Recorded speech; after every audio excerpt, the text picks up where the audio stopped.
Good morning students, मैं Jaimangal sir आप लोगों को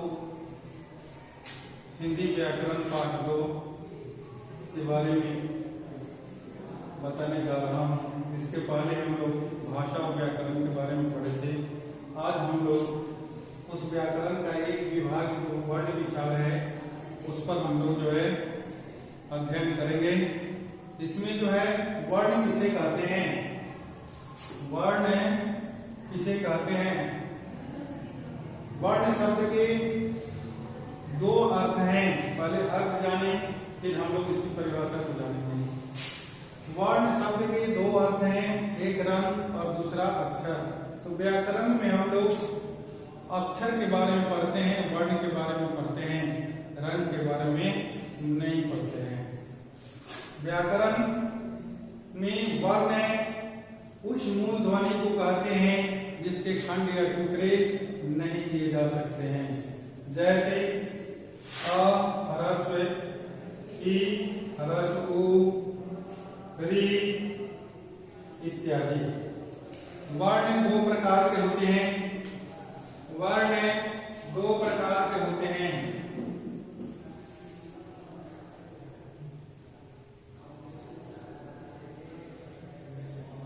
एक होता है स्वर वर्ण,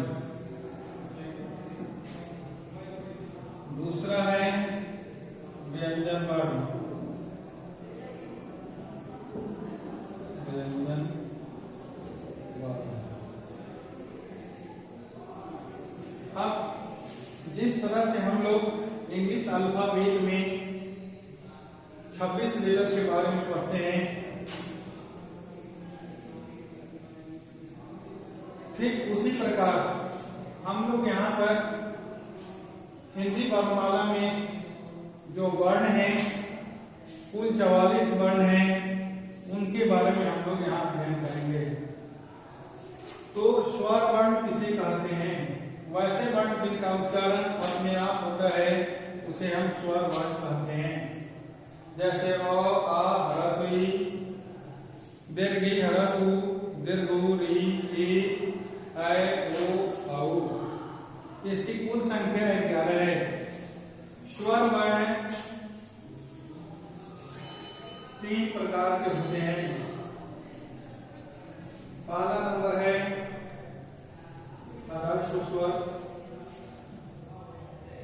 दूसरा है दीर्घ स्वर, और हम लोग तीसरा नंबर में कहते हैं कुलूट स्वर। जिस स्वर के उच्चारण में एक मात्रा का समय लगता है उसे हम ह्रस्व स्वर कहते हैं। जैसे अ ह्रस्व ई, ह्रस्व उ, री। दीर्घ स्वर है, जिस स्वर वर्ण के उच्चारण में ह्रस्व स्वर से दुगुना समय लगता है उसे हम दीर्घ स्वर कहते हैं।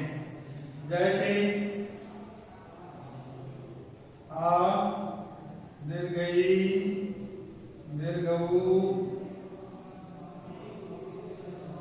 ए, ऐ, ओ, औ। उसके बाद जो है कुलोट स्वर, जिस स्वर वर्ण के उच्चारण में ह्रस्व स्वर से जो है तिगुना समय लगता है उसे हम दीर्घ स्वर कहते हैं। दीर्घ स्वर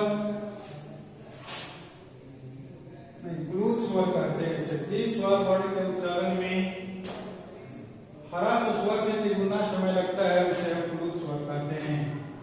जैसे हम लोग किसी को बुलाते हैं, किसी को पुकारते हैं या किसी मंत्र का उच्चारण करते हैं, उसे हम जो है कुलूट स्वर में उसको रखते हैं। जैसे ओम, हे कृष्ण इत्यादि। इस तरह से ये कुलूट स्वर हो गए। एक बार और फिर हम लोग देख लें ह्रस्व स्वर किसे कहते हैं? जिस स्वर वर्ण के उच्चारण में एक मात्रा का समय लगता है उसे ह्रस्व स्वर कहते हैं। जैसे अ ह्रस्व ह्रस्व री। जिस स्वर वर्ण के उच्चारण में दीर्घ स्वर, जिस स्वर वर्ण के उच्चारण में ह्रस्व स्वर से दुगुना समय लगता है उसे दीर्घ स्वर कहते हैं। जैसे आ दीर्घ ई दीर्घ ए ऐ ओ और औ। जिस स्वर वर्ण के उच्चारण में ह्रस्व स्वर से तिगुना से भी अधिक समय लगता है उसे हम दीर्घ स्वर कहते हैं। जैसे ओम,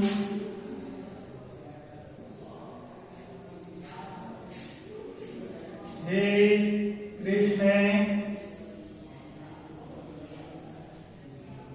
इत्यादि। तो इस तरह से ये हो गए आपके स्वर वर्ण। व्यंजन वर्ण किसे कहते हैं? व्यंजन वर्ण है, व्यंजन वर्ण किसे कहते हैं? जिस वर्ण के उच्चारण में स्वर वर्ण की सहायता दी जाती है उसे व्यंजन वर्ण कहते हैं। इसकी कुल संख्या 33 है। ये जो है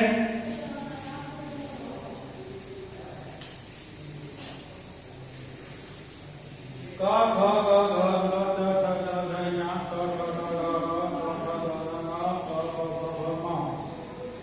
इन्हें जो है 5 वर्गों में बांटा गया है जिसे हम वर्गीय व्यंजन कहते हैं। क ख ग घ ङ कवर, च छ झ झ ञ चवर, ट ठ ड ढ ढ कवर, क थ ग घ ङ और कवर के प फ ब भ म पावर के। और या रा ला और व अंतःस्थ व्यंजन है। तालव्य स मूर्धन्य स दंत स ह उष्म व्यंजन है। तो इस तरह से हम लोग व्यंजन वर्ण को 3 भागों में बांटते हैं। व्यंजन वर्ण के 3 भेद हैं। स्पर्श व्यंजन,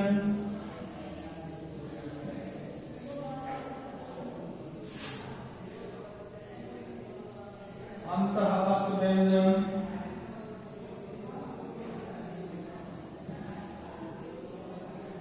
और ऊष्म व्यंजन।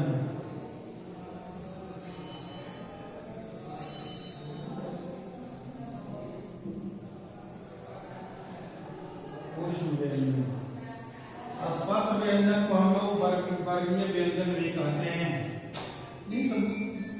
इस व्यंजन में जिह्वा मुंह के जो है विभिन्न भागों को स्पर्श करके जो है बोला जाता है, इसलिए इसे हम लोग स्पर्श व्यंजन कहते हैं। इसकी कुल संख्या 25 है ना। क वर्ग से लेकर प वर्ग तक 25 है। या रा ला और वा को अंतःस्थ व्यंजन कहते हैं। अंतःस्थ व्यंजन कहते हैं। तालव्य स, मूर्धन्य स और दंती स तथा ह को हम लोग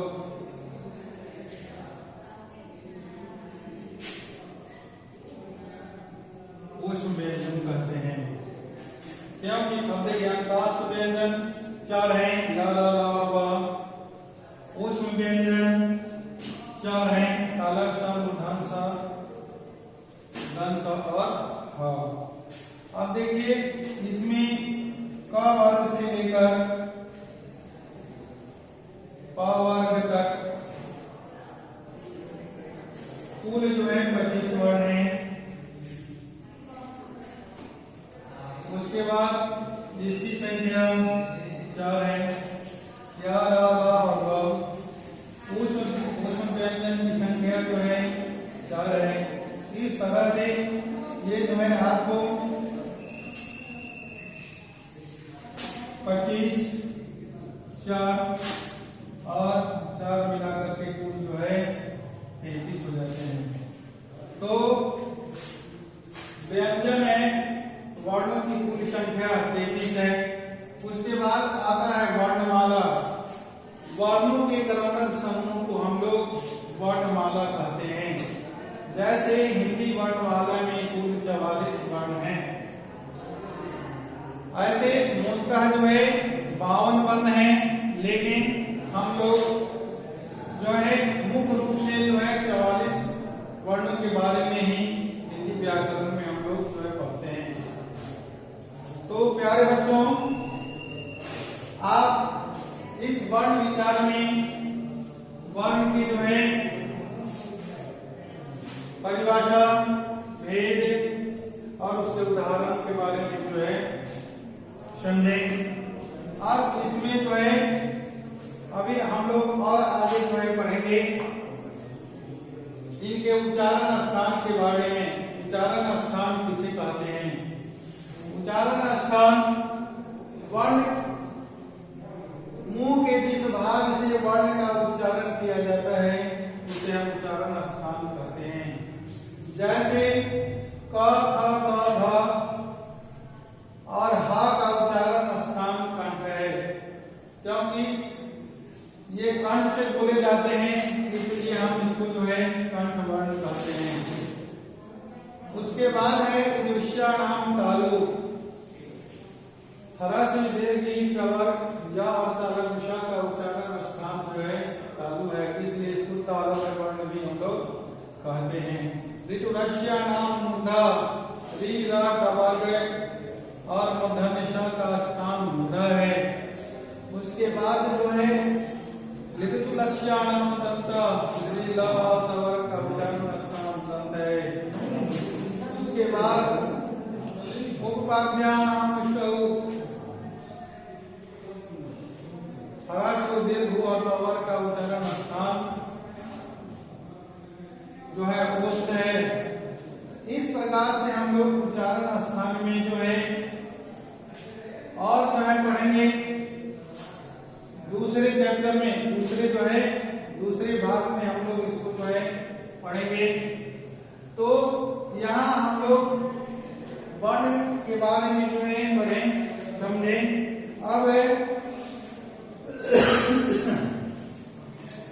अब देखेंगे हम लोग कि इसे जो है किस तरह से जो है संयुक्त व्यंजन की संज्ञा दी गई है। इसमें संयुक्त व्यंजन एक हम लोग जो है देखेंगे। छात्राज्ञा, छात्रा,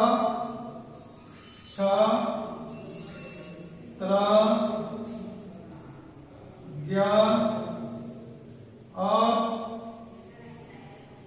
श्राव को संयुक्त व्यंजन कहते हैं।